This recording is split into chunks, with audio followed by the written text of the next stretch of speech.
Imagine a world where your beauty isn't a blessing, but a gilded cage, where each smile hides a strategy, and the air you breathe is heavy with expectation.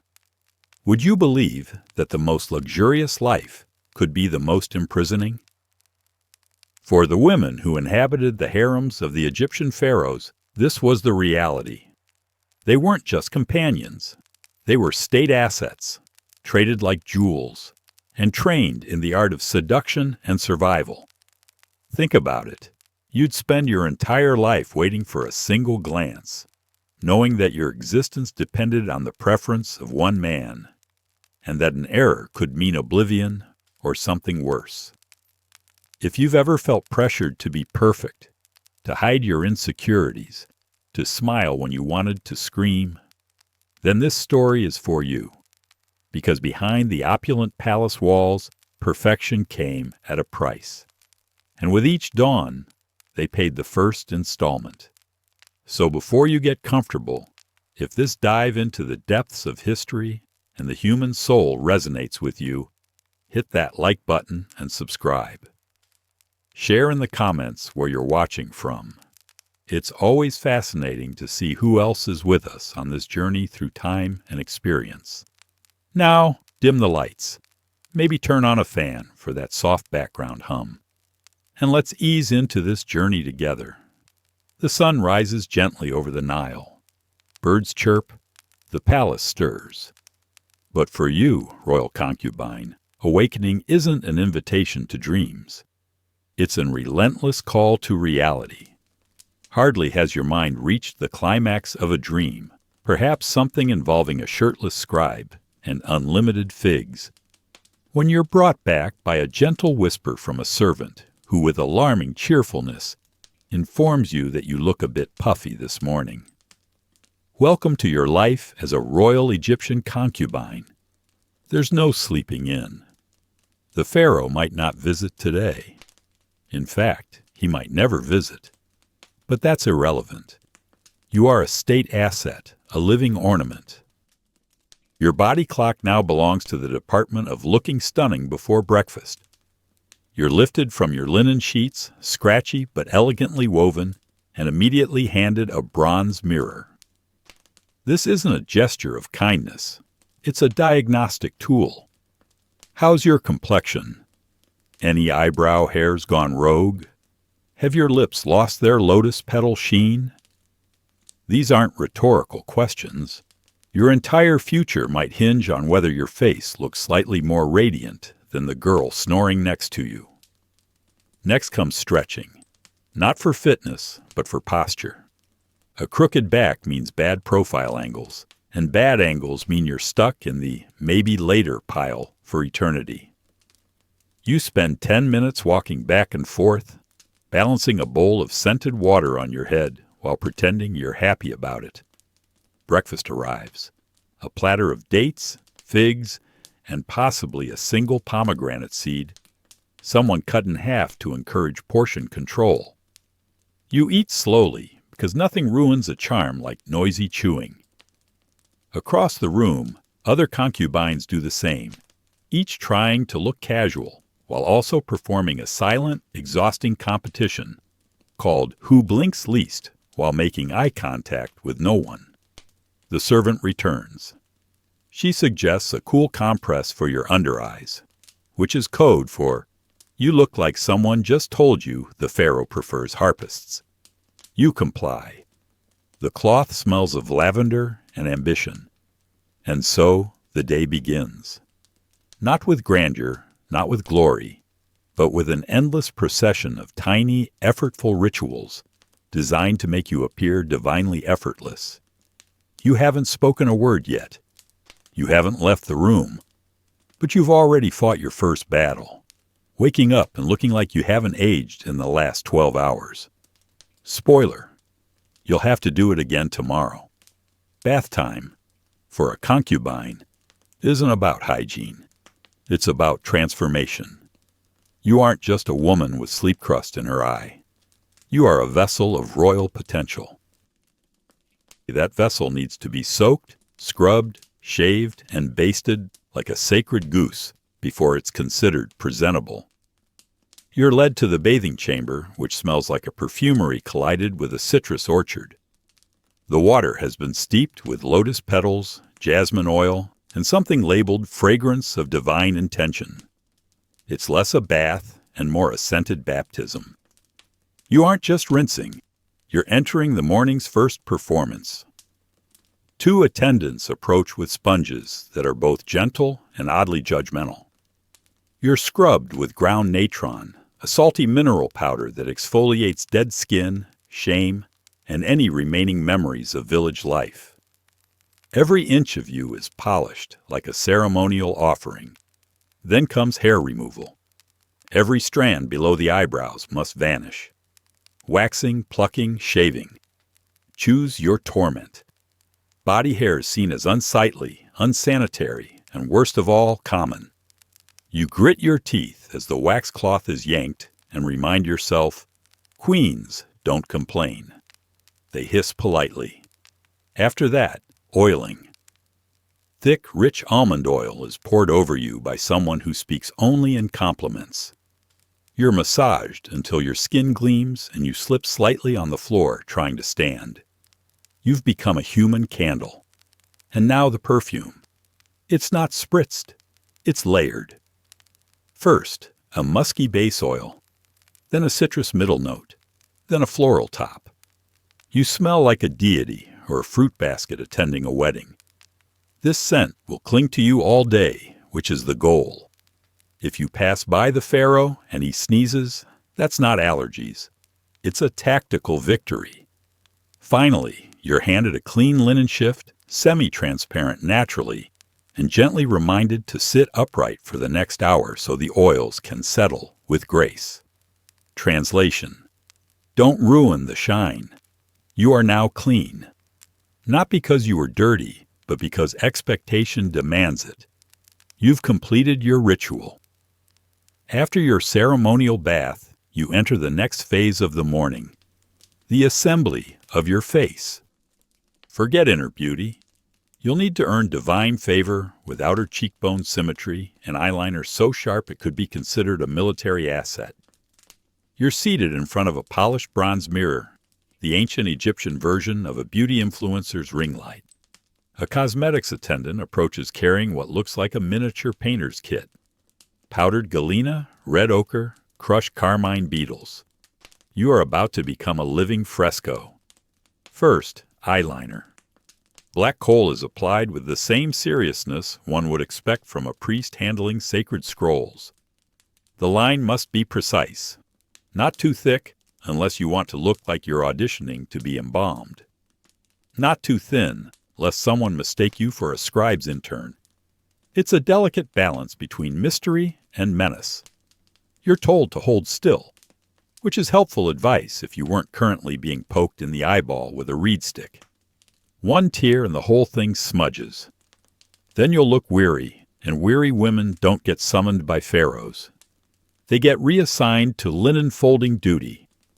Next comes the lip color. Red ochre mixed with animal fat, because nothing says romance like beetle paste chapstick. Your lips must look plump, yet humble, which is apparently a real instruction. You try not to overthink it. Then blush. A light dusting across the cheeks to imply youthful vitality. Even though you haven't had a proper night's sleep since the last flood season, high-status fatigue must be masked. You are not allowed to look tired, only pensive. A slave girl steps forward with an eyebrow comb from ivory. Eyebrows are shaped to reflect dignity, fertility, and possibly political allegiance. No one's quite sure anymore. You nod in approval, as if you understand the eyebrow hierarchy. Last comes perfume, again, this time applied behind your ears and on your wrists, because that's where the pharaoh might someday make casual contact, assuming he's bored enough to drop by. You're now beautiful, polished, and possibly flammable. You glance at yourself in the mirror. You look like someone who belongs in a tomb mural, offering lotus flowers to a god. All you need now is a god who's hiring. Once you've been bathed, buffed, oiled, shaved, painted, perfumed, and told you're glowing.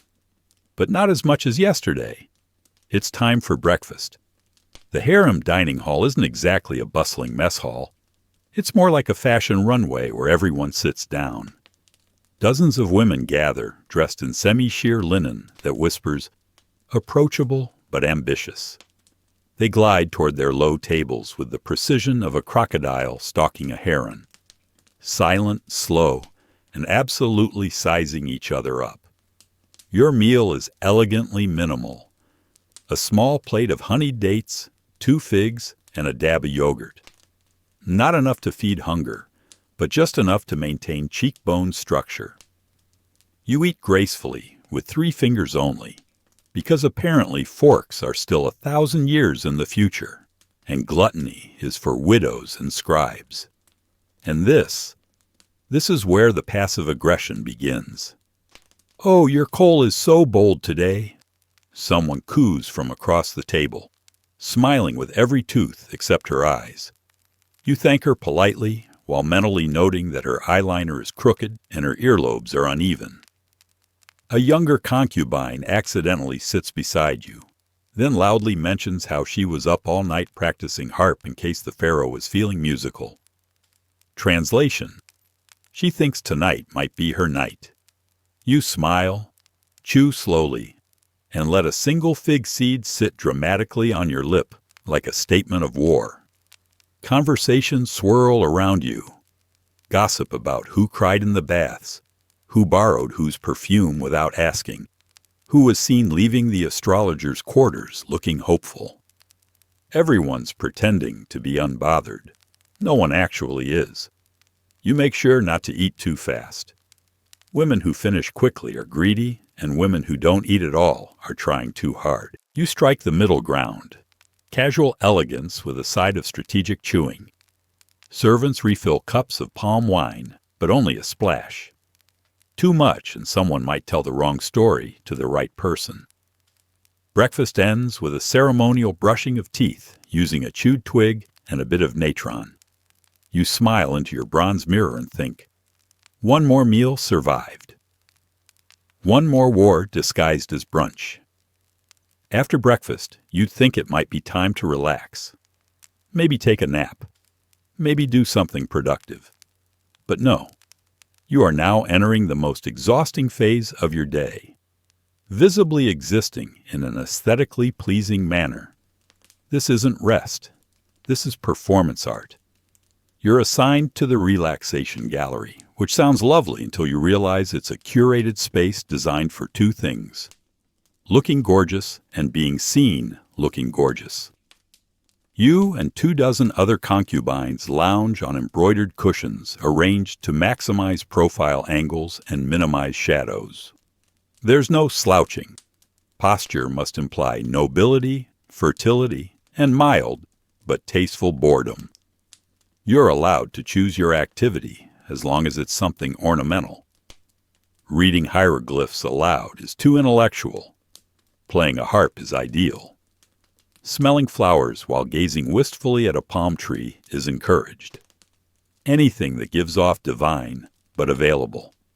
If you're exceptionally brave, you might practice accidental elegance, like letting your sandal fall off while stretching, or sighing thoughtfully as if pondering the mysteries of love, politics, or your non-existent pension plan.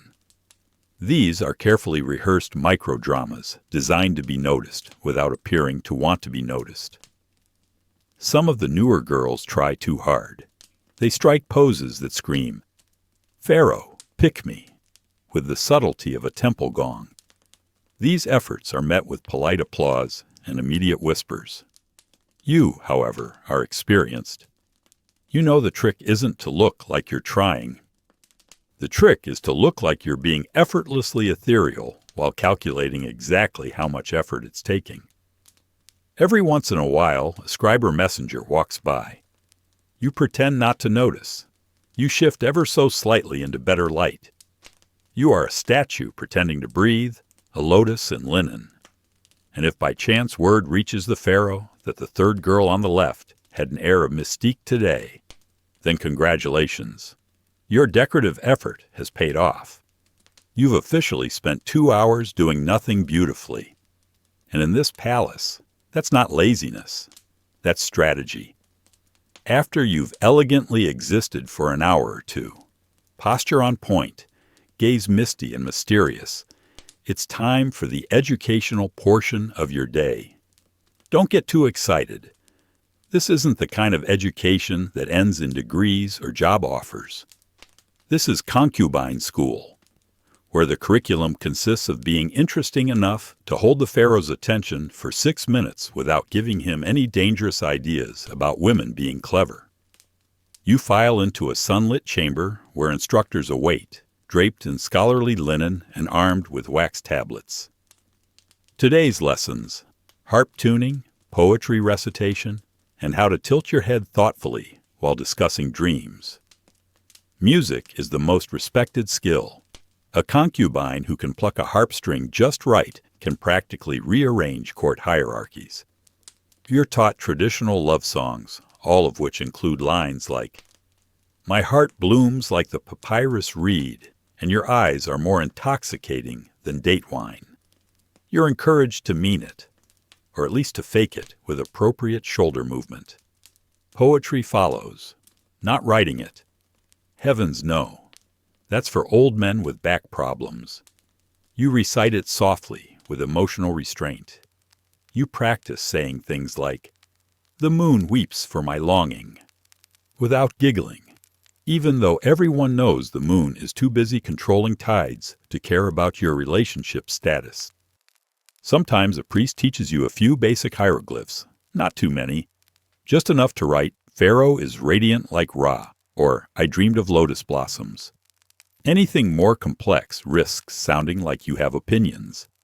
You're also drilled in mythology, specifically how to compare the pharaoh to various gods without getting the pantheon wrong. Anubis is strength. Thoth is wisdom. Ra is power. Never mix them up unless you want to be remembered as that one girl who called the pharaoh a jackal. At the end of the session, you're quizzed. Not formally, of course, just tested with subtle questions like, if the king asked you your favorite god, what would you say? Correct answer: whichever one he reminds me of. Your education may not prepare you for the outside world, but if the pharaoh ever asks for a song, a poem, or a well-placed compliment, you'll be ready. Sort of. Now that you've recited enough poetry to qualify as a sentimental statue, it's time for refinement drills. A daily routine designed to make you move like smoke, smile like a goddess, and never ever trip over your own feet in front of royalty. First up, walking practice. Yes, walking. You'd think you mastered that sometime around age 2, but no, not here. In the harem, walking isn't transportation. It's a performance. You're expected to glide across marble as if your feet barely touch the ground. Unfortunately, your sandals are slippery, the floors are polished, and there's always one girl secretly hoping you fall. To help, your instructor hands you a clay jug filled with water and sets it on your head. The goal? Walk the length of the corridor without spilling a drop or developing a lifelong resentment for upper body tension. Every step is a negotiation with gravity and pride. Once you've survived that humiliation, it's time for dance drills. You and the others are arranged in a line and taught to sway like river reeds, but sexier. Arms up, hips loose, but not too loose. You're still supposed to be respectable. You mimic the movements of temple dancers while praying that no one sees your right foot disobey orders. Mistakes are met with constructive criticism. Well, mostly just regular criticism. "You're stiff," says one instructor. "Your rhythm is hesitant," says another. You nod graciously while plotting to stab your own shadow with a hairpin. Then comes the gesture lesson. Concubines don't point. They extend. They don't wave. They fan. Everything must appear effortless, even when your arms go numb and your perfume is starting to evaporate. Next, you're reminded of how to kneel with devotion, but no desperation. The difference, apparently, is all in the eyebrow angle. And finally, you end with voice training. How to speak softly, seductively, and never too quickly. You practice saying, "My Lord," 20 different ways, each with a slightly different meaning, ranging from, "I am humbled by your greatness," to, "Please stop breathing near me." You're sweating, you're sore, and you've achieved precisely 0 things of measurable value. But you walk prettier now, which in this palace is everything. Once your daily regimen of balancing, bowing, and fake sighing concludes, you return to the common rooms, which function as the ancient Egyptian equivalent of a break room. If that break room were filled with silk-clad women, locked in a silent war over eye contact and seating arrangements. And here, gossip isn't just a hobby. It's a life skill. In fact, it's arguably the most useful survival tool in the concubine toolkit. Some girls get ahead by dancing, others by smiling. But the truly dangerous ones, they know everything. And more importantly, who else doesn't? You sit near a group of women threading beads. The conversation starts innocently enough. Something about which servant accidentally dropped a fruit bowl in front of the scribe, but within 5 minutes the topic shifts to who got new jewelry, who was seen leaving the astrologer's room with smudged eyeliner, and who's been mysteriously quiet since last week's sandal fitting. Names are never said directly, only implied. The tall one with the heavy perfume. You know, the girl who always looks like she's about to sneeze. Everyone nods. Everyone knows. The senior concubines don't talk much. They listen, because real gossip isn't just juicy, it's currency. If you know the pharaoh prefers honeyed wine to date wine, that's leverage. If you know which priest his mother doesn't trust, that's insurance. You contribute carefully. Say too little, and you're irrelevant. Say too much, and suddenly you've accidentally offended Bastet and find yourself demoted to folding ceremonial napkins. Some of the more experienced women even keep coded wax tablets. Not diaries, mind you, but tactical observation logs. A spreadsheet of betrayal, envy, and who coughed during the harp solo. And of course, there's the double gossip. When someone tells you a secret about someone who already told you that same secret, that's when things get interesting. That's when you start playing palace chess. You never gossip directly about the pharaoh. That's suicide. But about the other concubines, it's not just allowed, it's expected. You're doing your civic duty, really. By the end of the hour, you've learned more than in poetry class. And you've made eye contact with 3 potential future enemies. Success. After your morning of posturing, powdering, and palace espionage, it's time to settle in for the highlight of every concubine's day. The long, suspenseful wait to maybe, possibly, be summoned by the pharaoh. Now let's be clear. He probably won't come. He's likely busy inspecting irrigation plans, overseeing construction projects, or listening to court musicians with names like Henu the Flatulent. But that doesn't matter, because you still have to act like he might. You're led to the waiting chamber, a gilded room filled with cushions, incense, and women sitting in the same 3 poses. Serene, but alluring, restful, yet radiant, and desperately pretending not to care. You pick a spot near the window, so the natural light hits your cheekbones just right. Not that you've practiced this or anything. A servant enters. All heads subtly turn. Is she here to summon someone? No, she's refilling the fruit bowl.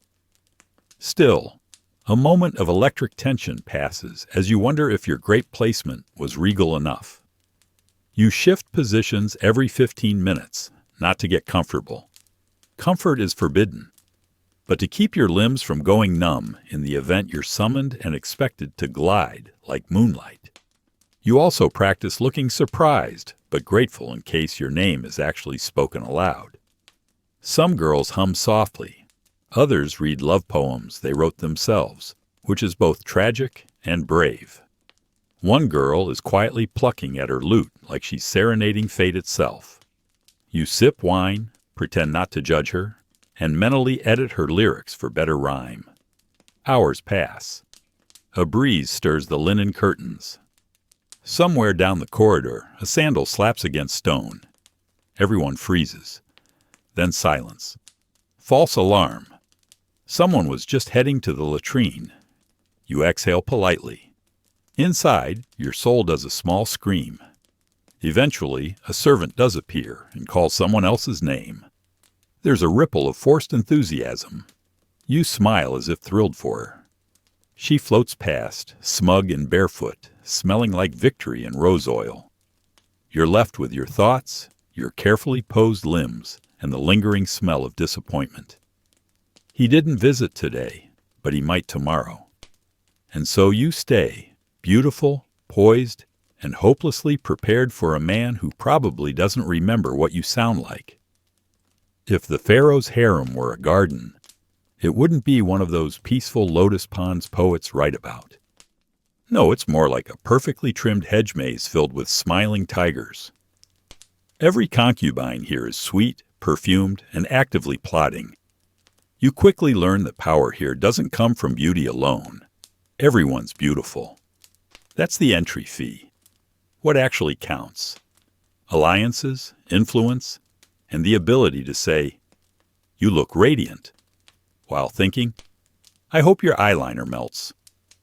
Some girls form tight little cliques, usually centered around whoever had a confirmed evening audience last week. These groups are part gossip club, part spy network, and part human chess game. Joining one is like marrying into a noble house. You gain protection, status, and lifelong suspicion. Then there are the floaters like you, the quiet observers, the ones who smile at everyone and trust no one. You listen more than you speak. You compliment more than you confess. And you always pretend you didn't hear what you definitely heard. Smiling is your most used tool. There's the polite smile, the supportive smile, the passive-aggressive smile, and the thank you for that completely unnecessary comment smile. You rotate between them like a seasoned diplomat.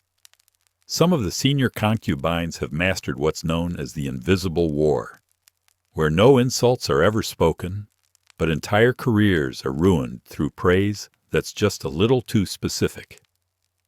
Of course, she was chosen. The pharaoh always liked women who looked maternal. Occasionally, a new girl tries to be sincere.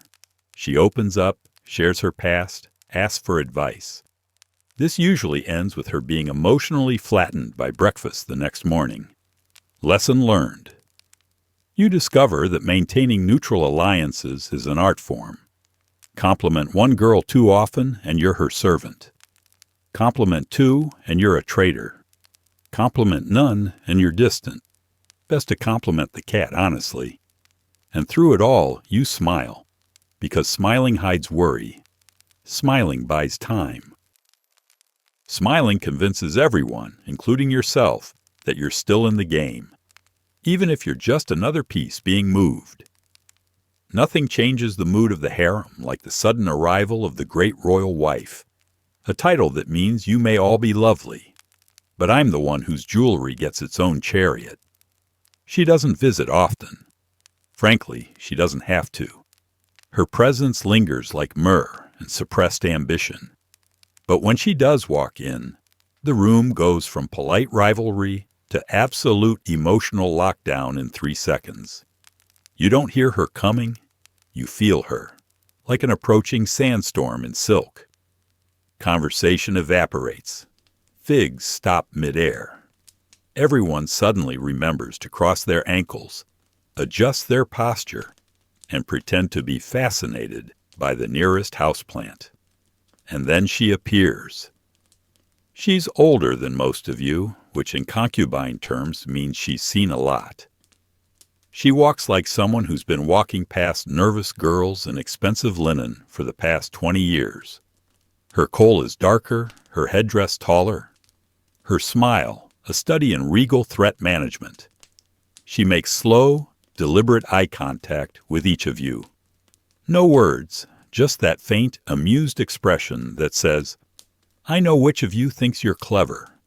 I also know which of you cried in the bath last week." She doesn't need to raise her voice. When she speaks, it's usually something terrifyingly vague, like, "I do hope the younger women are behaving with wisdom." No names, no accusations, just enough suggestion to cause a small emotional collapse in three corners of the room. You offer your most respectful smile, the one you save for women who could have you reassigned to weaving duty without blinking. She nods slightly. Success. You are, for today, beneath notice, which is a win. Some girls try to impress her. They perform subtle acts of grace, retelling a myth, adjusting a flower vase just so, complimenting her choice of anklet like it's a sacred relic. She humors. She's seen it all, 'cause she was you once, but she played the game better and she won. Then, just as suddenly, she leaves, gliding out of the room like a vision in gold. No one breathes for 10 seconds. Then slowly, conversations resume. Softer, more careful. The queen has walked in and reminded everyone what power really looks like. As the sun sets over the palace walls and casts a golden glow over the Nile, the atmosphere inside the harem shifts. Perfume is reapplied, hairs retied, linen is straightened. Because as darkness creeps in, so does possibility. And with it, an elegant form of emotional torment known as maybe tonight. You've spent all day being polished, painted, and perfectly polite. Now you wait again. But this time the stakes feel higher. This isn't about being seen. It's about being chosen. Maybe the pharaoh will send a servant. Maybe not. The only certainty is the tension in the air and the faint smell of rose oil and ambition. The younger concubines pretend not to care. They hum softly, rehearse harp melodies, or casually mention they had dreams involving royal cobras and marriage. The older ones, wiser, sharper, simply sit back and sip their wine. They've played this game too long to show their hand now. You, of course, do what all smart women do at dusk in ancient Egypt. You smile vaguely and try not to look like you're rehearsing your surprised but thrilled reaction in your head. The servant enters. Everyone goes still. She clears her throat. Names are never shouted. They're whispered like sacred chants. If it's yours, you rise gracefully as if the moment hadn't consumed your thoughts all day. If it's not, you keep your face pleasant and sip your wine, like it doesn't suddenly taste like despair. Tonight, it's not your name. You nod, smile, and offer an encouraging look to the girl who was called, even as your own confidence quietly crawls under a cushion and weeps. But the show must go on. You remove your jewelry. You unpaint your face. You bathe again, though this time it's more about washing off hope than sweat. You slip into your night linen and curl onto your mat, pretending you're grateful for the quiet. Above you, the moon hangs full and indifferent. Somewhere, music drifts from the upper chambers. You tell yourself, maybe tomorrow, because that's what keeps you here. Not certainty, but the ritual of not knowing. And in this place, uncertainty is the most intoxicating drug of all. As the palace slips into silence and the oil lamps burn low, the harem enters its most secretive and absurd realm.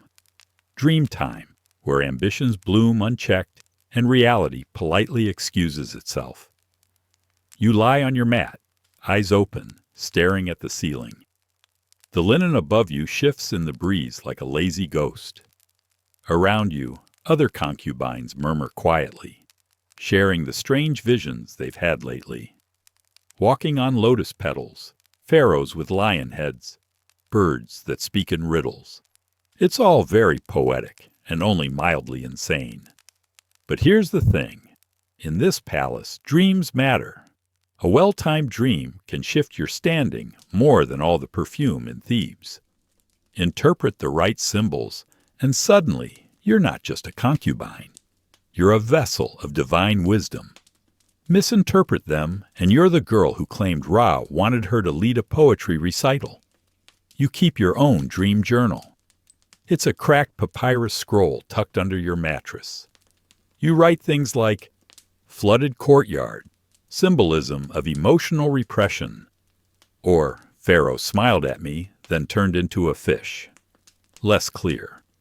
If you ever find a priest who likes metaphors, this thing could catapult you into real influence, or at least better seating at breakfast. Sometimes dreams are shared strategically. One girl recently dreamt she saw the queen offering her lotus blossoms. Everyone knows it didn't happen, but now she gets invited to the queen's embroidery circle. That's the power of fabricated sleep visions. They're deniable and useful.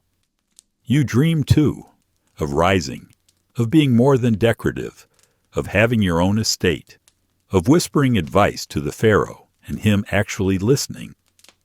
Occasionally you dream of just leaving, but then you remember. Outside the palace, there are fields, sandstorms, and husbands who chew with their mouths open.